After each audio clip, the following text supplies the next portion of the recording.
Welcome to another episode of Coral Living. It's been a beautiful week where we are. A little too beautiful. It was scorching hot yesterday. I got nice and burnt and woke up with some what do they call it? When you get really sick from the sun? Sunstroke? Sunstroke, yeah. Got sweet headache that I've been fighting all day because of that. But we're here. I feel good inside. The headache's finally starting to go away now. It's 9 o'clock at night. How about you? Been a good week? It's been an amazing week. Everything's been awesome. I don't believe you. I don't remember the week actually because life is just a dream for me. Oh, that sounds fantastic. Yeah. Anyway, tonight's subject. What we're going to talk about. We're going to talk about the fear of meditation. Are you afraid to meditate? And the reason I say that, you might be thinking, meditation, it's supposed to be this sweet thing that makes me feel good all the time and helps me get through life. But there's actually a dark side to meditation. Even though you're sitting down and you're trying to disassociate yourself from your thoughts, and you're trying to become one with the universe, while you're doing that, all your baggage is coming out. The closet is being opened up, and as that roller coaster ride is going up and down, you're going to get the good with the bad. I call it the bittersweet part of meditation. But as you're trying to dissolve your ego, you're going to have to start dealing with the things in your life that you've been putting off for 10, 20, 30, 40, however long you've been putting it off. When you decide to meditate, you're deciding to face that stuff. And you're going to have to sit with it, and you can't run with it, or run away from it, I mean. So you might be able to run with it. You might be able to run with it. With all that said, what do you think about that? Rephrase it? As you're doing your sits and you're disassociating yourself with your thoughts, you're going to have moments where positive and negative thoughts are going to arise in your awareness. And your egoic self is going to want to get caught on to those things, to your past memories, the bad things that you've done, maybe over the course of your life, all the lying, cheating, deception, manipulation, all the things that every human does. You're going to have to come to terms with your dark side, the things in yourself. While you're meditating, these are definite feelings that will arise. Is that what you're saying? What I'm saying is, yeah, I think in my personal experience, there are things that come up about my life, whether they're good or bad, and sometimes there are bad things that come up in meditative sits, things that we don't want to look at, the things that all the stimulation that we use in our life. Like last week we were talking about brain fog and all the things we do that clog our mind and shut it off. It's all to avoid this thing, this seeing reality for what it actually is, and how it relates to who and what we are. Mm-hmm. Right. Well, it can be if there is an aspect to the psyche that protects itself from acknowledging past mishaps, then why would one be so quick as to assume that those are arbitrary, that there's no reason for the mind to protect itself from some of the things that it's done? And there's something about meditation already that's unnatural. I mean, humans are like sharks. You know, I heard one time that sharks only survive because they keep moving. They keep moving through the water.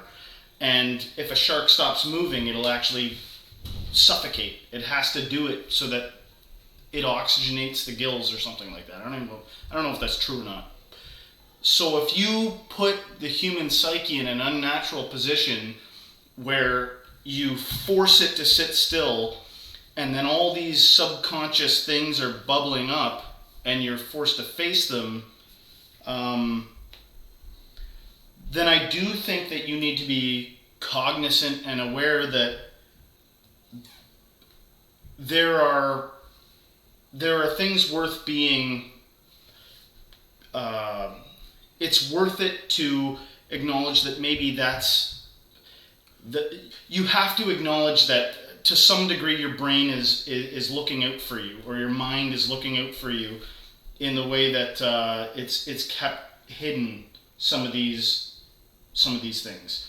Yeah. And so if you face them, and that will have a cause and effect, but I don't think you can demonize somebody for being quote unquote blind to their no some of the things that their mind has gone through great efforts to keep hidden from themselves. Yeah.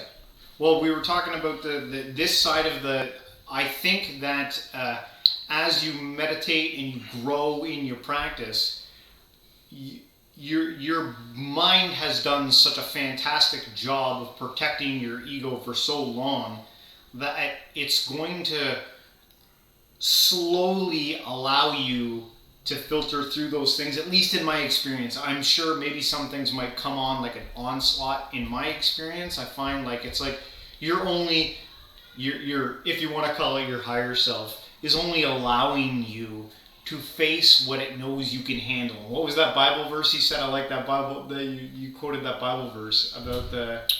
Right, because what is the Bible verse? Well, the caveat to it is that you had said, even in meditation or self-inquiry or self-introspection, that you're only going to be given what you can handle. Like your mind's only going to bubble up what you can actually... won't maybe drive you to madness. Yeah. And this is a complete... I don't know what the verse says exactly. So this is. But I know the verse you're talking about. Yeah, and there's a Bible verse that says something like, God will only ever give you what you can handle, and maybe that's what's going on. Is that when you have to face things about yourself, you'll only ever be given what you can handle. Yeah. That might be true. Although some people do go insane, so some people go insane. What do you call that? Is that somebody being protected from what they can't handle? I don't know. What's more unhandleable than insanity? I don't know. Yeah. And so maybe treading lightly, not maybe pushing yourself so hard, isn't the whole hero's journey about facing which is the biggest dragon you will ever have to slay is yourself. And that's what I think is going on in this inner work of, discovery and finding out who you are and what is going on, and finding that inner bliss that is being talked about. What if the pursuit of inner bliss is just another roadblock, though? Yeah. I don't want to get way off track here, but yeah. The whole thing that we're doing and everybody's doing is like some kind of pursuit of knowledge or pursuit of wisdom or whatever, and everybody seems to be seeking some kind of peace or something like that, and that doesn't reflect reality at all. Like, things are not peaceful.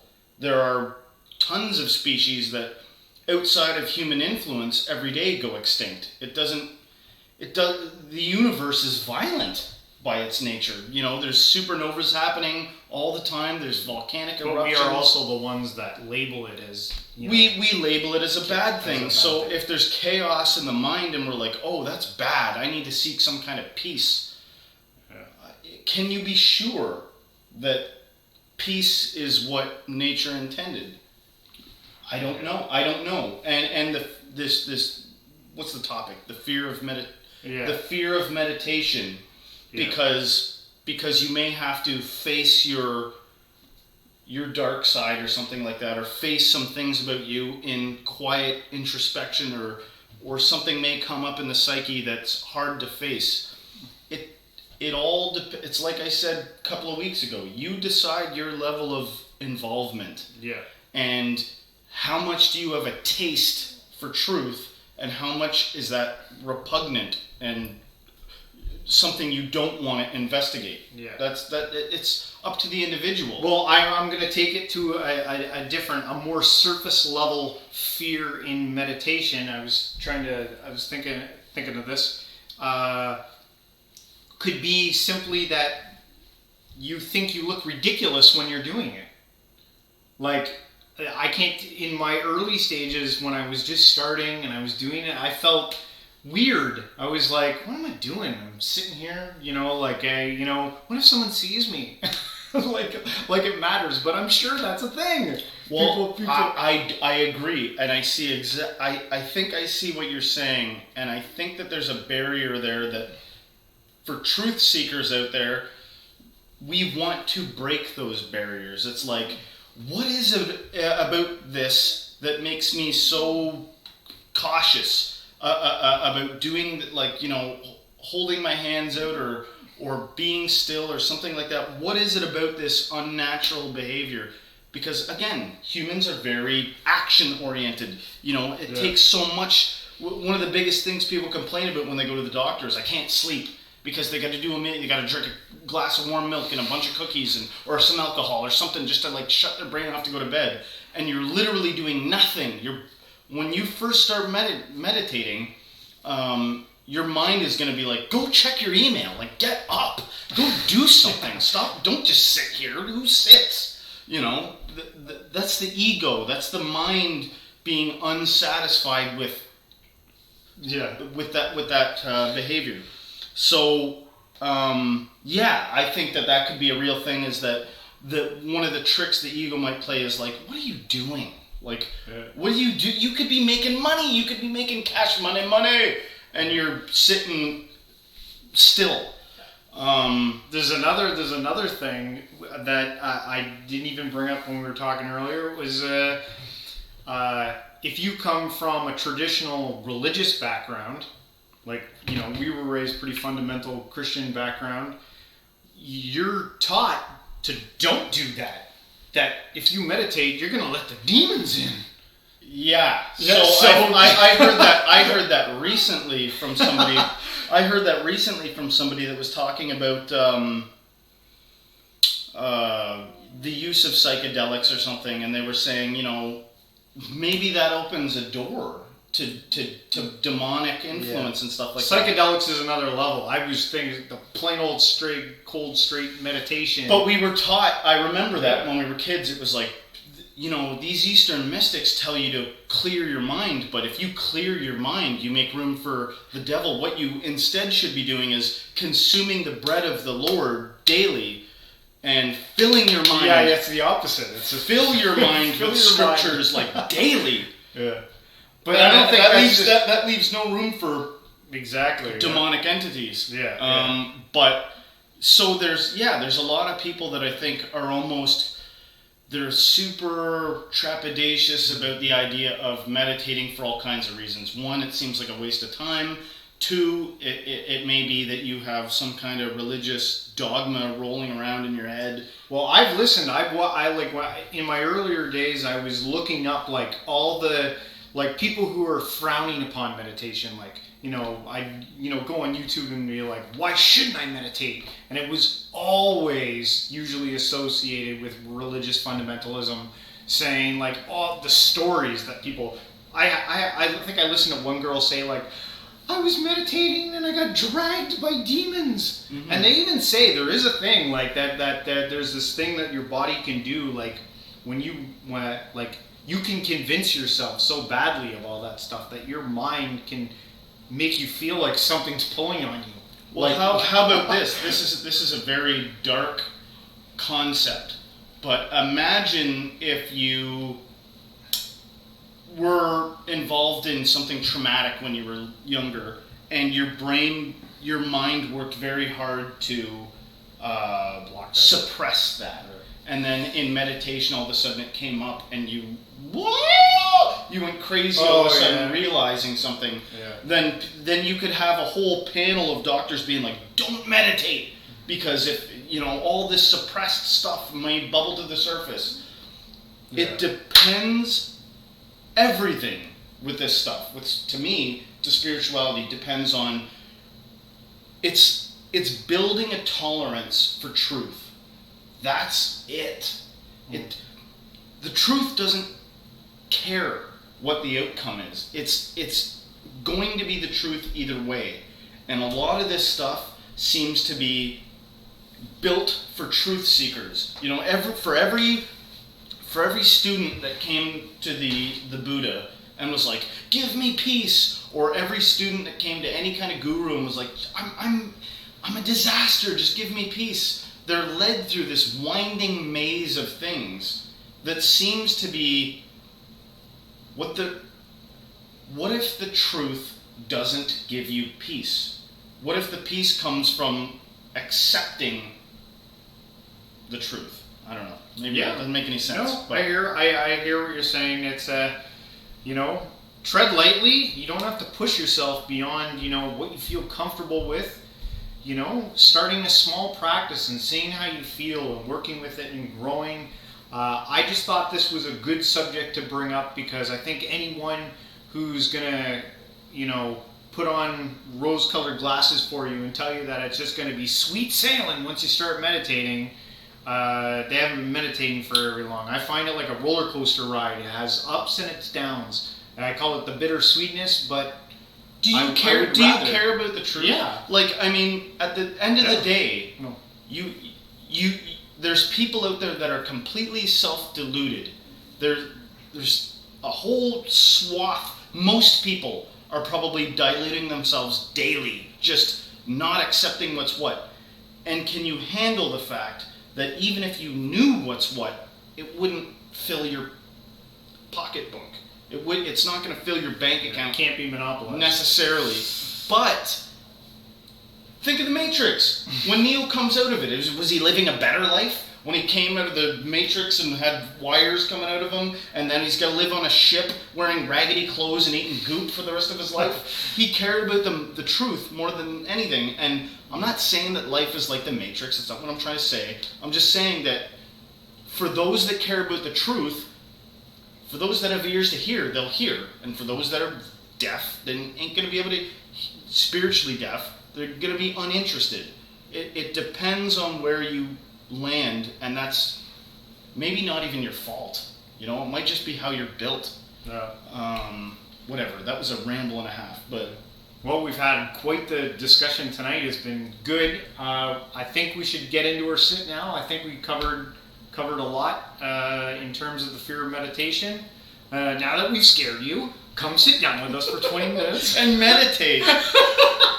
No, isn't the point of meditation to find truth? It's to calm the mind and maybe. How about this? How about meditation may be a means to quiet the monkey mind, quiet the chaos in the mind, but with a caveat of if you get really good at it, you might go insane. I don't know. I guess we'll have to find out. All right. Well, we'll sit down. We'll do our 20 minutes. I'll put the music on. Come back after the 20 minutes because I got something really cool I want to show you.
All right, we're back.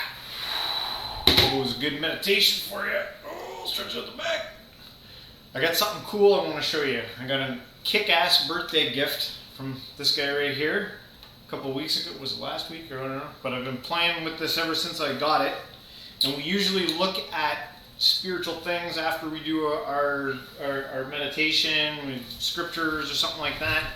And I want to pull this deck of cards. These are tarot cards, which are commonly used by the occult. But they weren't always used as a psychic reading type of a thing. Back, I think, as early as the 1400s or something, this was just a regular deck of cards. Like, I don't know if you can see it, but they have changed a lot over time here. You know what? I'm going to pass them to you, and maybe you can, like, show a couple to the camera there. Oh, nice.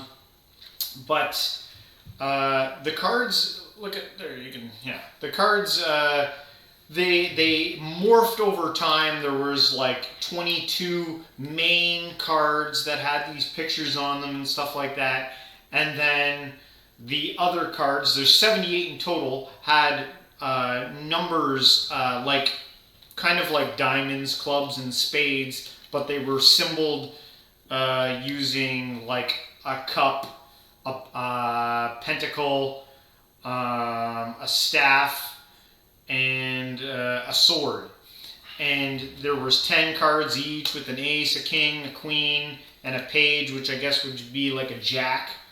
And they were playing cards. And I think the game that when I was studying it, that it was most like was like bridge back in the day.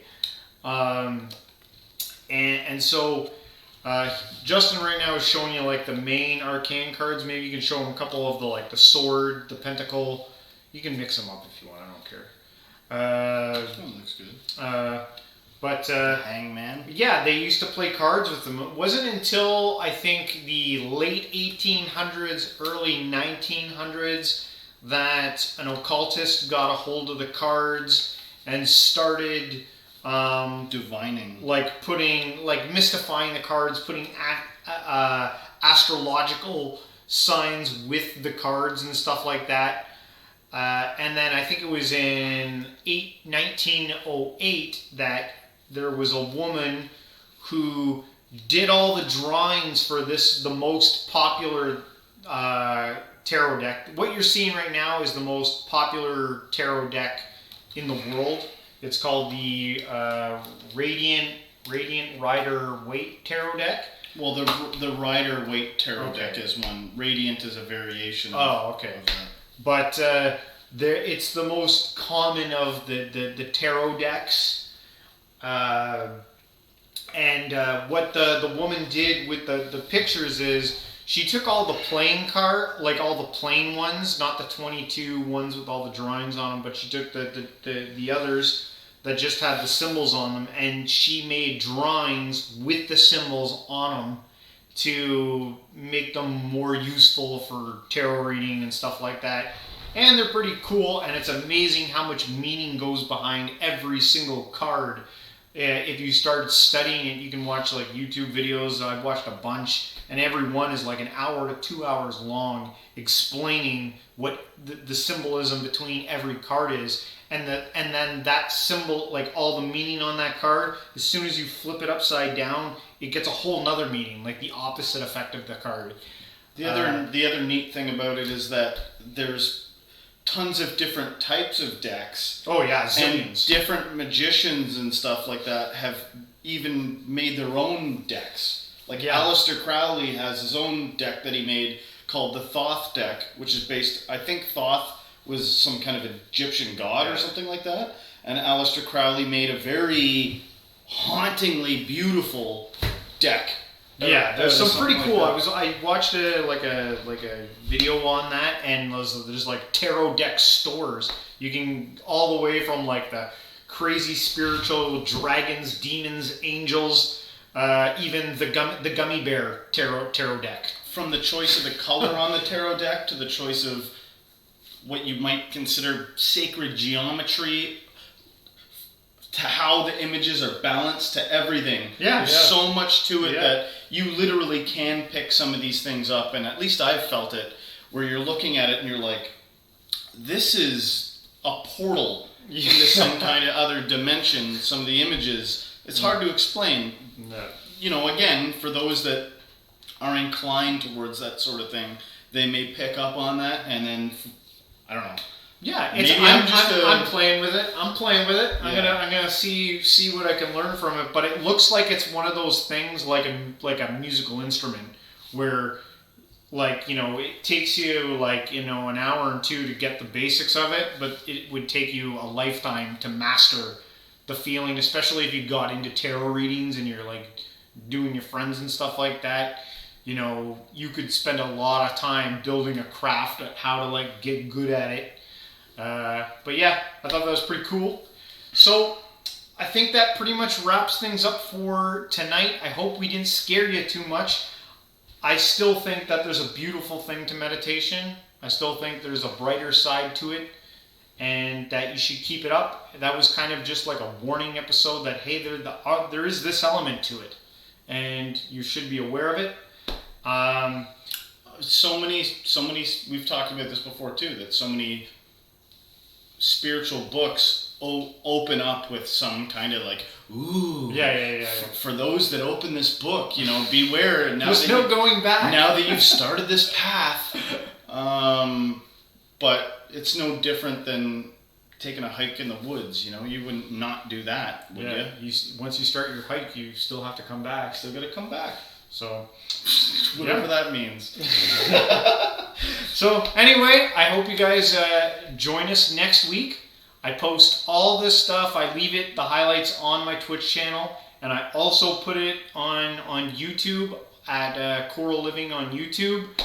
I'm trying to build up some viewership on there, so the more people that view that stuff, it gets easier to find. So you can check us out there. And I guess other than that, we'll wrap it up. We'll see you guys next week. Wrap it up. So anyway, have a good week and dun dun dun dun. Stay spiritual.